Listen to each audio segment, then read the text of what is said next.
We're talking about the Ford fender, the iconic Luhr Jensen lure. Actually, it wasn't the first lure that he made, but it was in the before World War II, about 1937.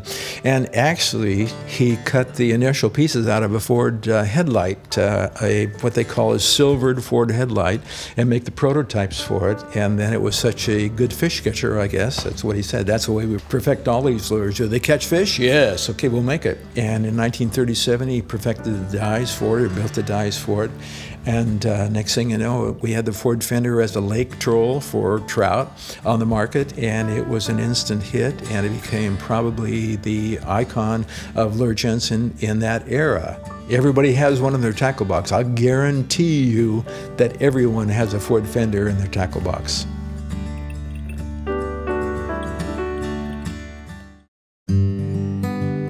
The lure that you're looking at now is a wooden lure that is a topwater lure, of course, and used primarily in the Amazon region for peacock bass.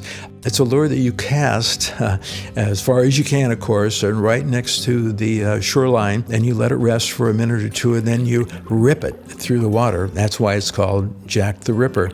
And you rip it through the water about 6 feet, and it has large props on the back or sometimes the front, and it makes a big old commotion. It splashes a lot of water, and it attracts these peacock bass, which can be anywhere from 5 to 25 pounds. They are a thrill to catch, and it's one of my favorite lures to go after.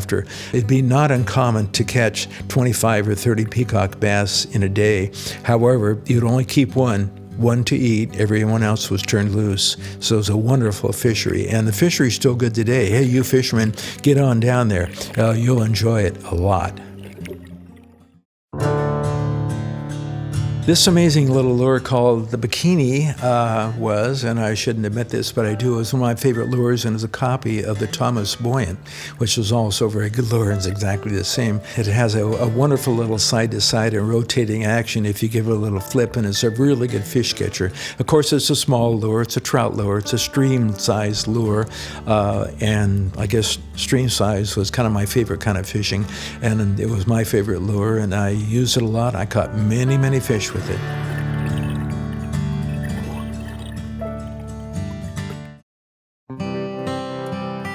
The J-plug that we're looking at now is just another iteration of the many plugs that were used in the Puget Sound probably for 100 years or more.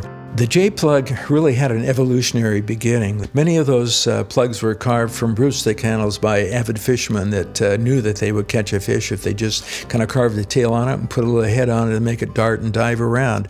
In 1976, they introduced salmon in the Great Lakes that were taken from the Bonneville Dam on the lower Columbia River. The salmon in the Great Lakes is a wonderful, wonderful thing, and that brought about a fishery that I think raised Luhr Jensen to a whole new level, particularly in the Midwest, where we hadn't been too particularly popular before that, or too well known, I should say. And I think it was one of the items that probably gave us a boost in sales that brought us to a whole new level. J-plug is a very popular and productive lure.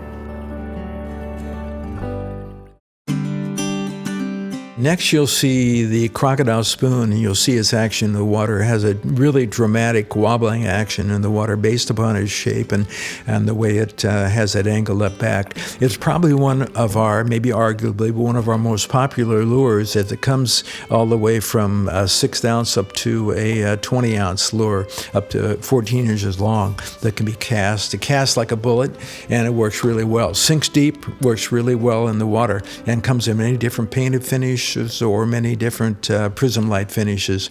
Of course, the lure will catch anything. It'll catch any fish that swims in the water, all the way from trout, all the way to salmon, all the way to bluefish on the East Coast, and all the way to peacock bass in South America. Probably one of the most popular lures that Luhr Jensen has in its line.